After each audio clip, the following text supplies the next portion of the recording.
Halo, selamat pagi saudara-saudara yang dikasihi dan diberkati Tuhan. Kembali kita akan mempelajari sabda Tuhan yang terdapat di dalam firman-Nya, dan ini boleh menjadi bekal kita dalam melangkahkan kaki kita sepanjang hari ini, di mana kita pada hari ini beraktivitas. Judul pelajaran kita pada pagi ini berjudul Rumah Sakit dan Orang Sakit. Untuk itu mari kita lebih dahulu berdoa. Bapa yang di surga, kembali kami datang ke hadirat Tuhan dengan segala kelemahan dan kekurangan kami, bahkan dosa-dosa kami. Kami sangat memerlukan sabda-Mu dalam kehidupan kami, agar kami boleh dikuatkan oleh sabda-Mu melalui renungan-renungan yang sudah disampaikan oleh hamba-hamba-Mu, sehingga kami semakin hari kami semakin dikuatkan iman kami, dikuatkan pengharapan kami, bahkan semakin kuat juga kasih kami kepada Tuhan. Terima kasih Tuhan, dalam nama Yesus kami berdoa dan mengucap syukur. Amin. Saudara-saudara yang dikasihi Tuhan, pada suatu kali kami mengadakan perlawatan kepada seorang anggota jemaat yang sudah lama tidak mengikuti pertemuan-pertemuan ibadah ataupun juga pertemuan-pertemuan ibadah di gereja. Namun pada saat ini konteks pertemuan ibadah ini bukan hanya di gereja, namun di mana saja kita boleh berkumpul, bersekutu. Jadi gereja artinya persekutuan, baik itu online maupun offline. Ketika kami mengajak saudara kita ini untuk datang kembali dalam persekutuan, di dalam pertemuan-pertemuan ibadah, saudara kita ini mengatakan, bahkan menolak demikian. Saya ini orang berdosa. Saya ini sakit jiwa. Saya tidak layak untuk mengikuti pertemuan-pertemuan ibadah yang diadakan Gereja Mahasiswa Advent hari ke-7. Karena apa? Karena saya ini adalah orang-orang betul-betul penuh dengan kelemahan. Dan saya tidak layak untuk berkumpul, untuk bertemu dengan saudara-saudara yang lain oleh karena kondisi rohani saya. Saudara yang dikasihi Tuhan, ini adalah penolakan bahwa orang ini merasa sangat-sangat berdosa, tidak layak untuk bertemu dengan Tuhan di dalam pertemuan-pertemuan ibadah. Bagaimana respon Yesus ketika ada orang yang menolak tentang kehadirannya di dalam suatu pertemuan ibadah? Kita baca di dalam Lukas pasal 5 ayat 31 dan 32. Kita baca ayat yang ke-31 dulu.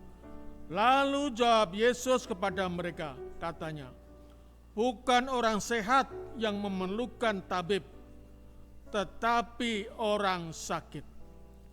Aku datang bukan untuk memanggil orang benar, tetapi orang berdosa, supaya mereka bertobat. Pertemuan ibadah ini diibaratkan sebagai rumah sakit Pertanyaannya, apakah rumah sakit itu adalah rumah sakit untuk orang sehat? Apakah penghuni rumah sakit ini adalah orang-orang yang suci, orang-orang yang sempurna?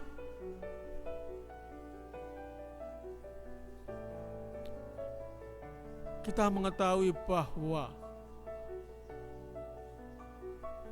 orang-orang sakit adalah orang-orang yang memerlukan tabib, memerlukan dokter.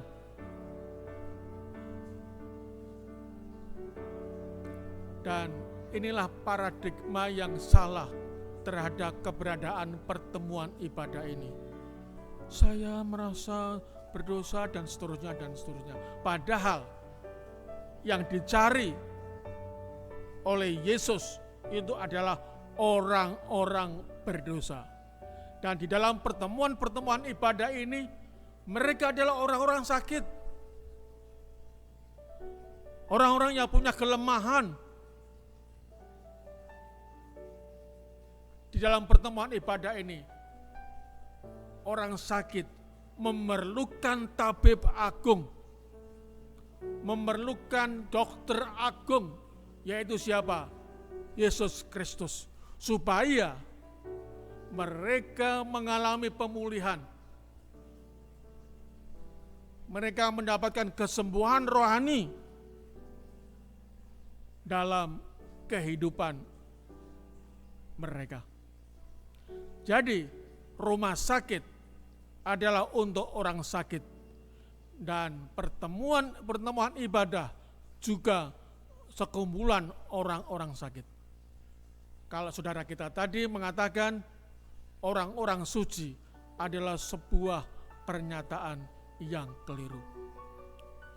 Saudara-saudara yang terkasih dalam Tuhan, sebaliknya saudara-saudara, sebaliknya.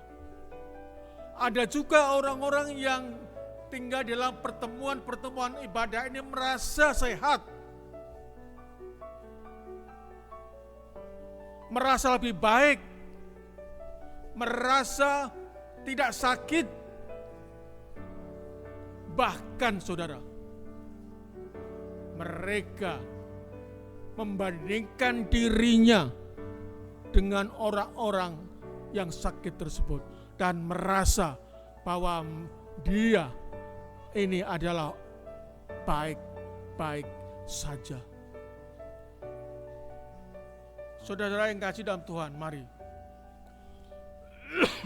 kita memerlukan pertemuan-pertemuan ibadah. Namun kita juga harus ingat bahwa apa di dalam pertemuan-pertemuan ibadah ini adalah orang-orang sakit, orang-orang yang memerlukan tabib agung, bukan orang-orang yang suci. Biarlah kita sebagai umat-umat Tuhan tidak seperti apa yang sudah disampaikan oleh saudara kita tadi, menolak pertemuan-pertemuan ibadah oleh karena rasa keberdosaannya. Namun juga biarlah kita sebagai orang-orang, sebagai umat-umat Tuhan, janganlah merasa sehat rohani kita ketika kita bertemu dalam suatu buah persekutuan. Dan tentunya itu ada hal apa yang keliru juga. Mari kita buka dalam Ibrani 10 ayat 25.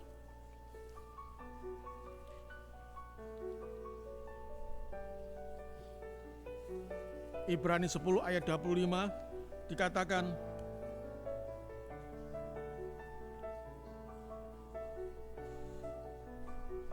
janganlah kita menjauhkan dari pertemuan-pertemuan ibadah kita, seperti dibiasakan oleh beberapa orang. Tetapi marilah kita saling menasihati dan semakin giat melakukannya menjelang hari Tuhan yang mendekat. Himbauan firman Tuhan pada pagi ini, agar kita tidak meninggalkan, menjauhkan pertemuan-pertemuan ibadah kita, baik itu secara online, secara live streaming, atau melalui cara-cara media sosial ataupun juga melalui offline, tatap muka, sehingga ketika kita semakin hari semakin sering mendapatkan terapi-terapi firman Tuhan di dalam pertemuan-pertemuan tersebut, kita boleh mendapatkan berkat rohani dan semakin hari kita semakin dikuatkan oleh firman Tuhan dan semakin dikuatkan oleh janji-janji kedatangannya. Marilah kita ubah paradigma tentang gereja, bahwa kita adalah orang-orang yang sakit, yang memerlukan rumah sakit, yang memerlukan dokter, memerlukan tabib agung, yaitu Yesus Kristus. Selamat pagi, Tuhan memberkati. Salam, selamat pagi saudaraku yang dikasihi Tuhan.